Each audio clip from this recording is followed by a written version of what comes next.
Thomas Hansen, så er det dagen før dagen, og da I præsenterede Rock i Frederikshavn 2013, der havde I store forventninger til det her nye setup inde på gårdspladsen her på Knivholt.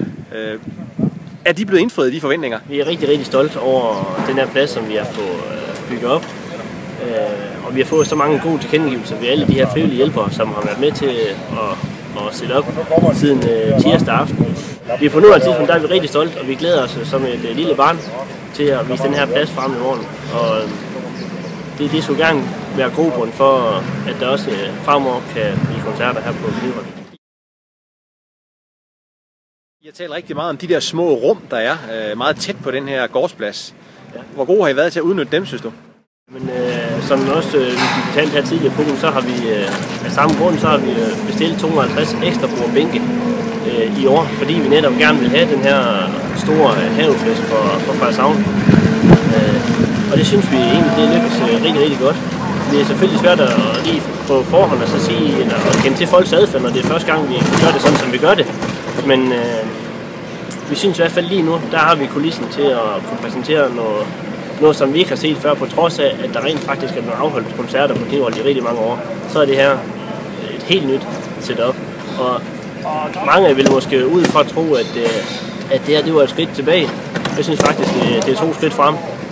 Så vi glæder os rigtig meget til i morgen. Og så kunne vi jo passende spørge en anden arrangør, nemlig Kasper Høgsted.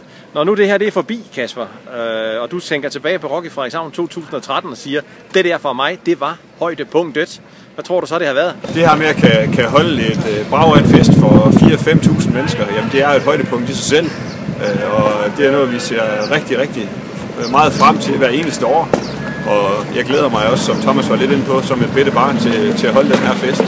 Men det deciderer højdepunkt på dagen, det er svært ved at sige, men det bliver et stort højdepunkt. Det bliver en kanonfest, det kan jeg godt nok allerede. Så er der den alvorlige del af festen, det er jo økonomien.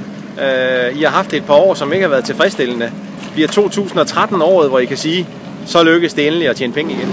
Altså det håber vi. Det håber vi inderligt på, at det gør. Og man må sige, at værkuderne har været med os op til, og også med os i morgen, som i år i hvert fald.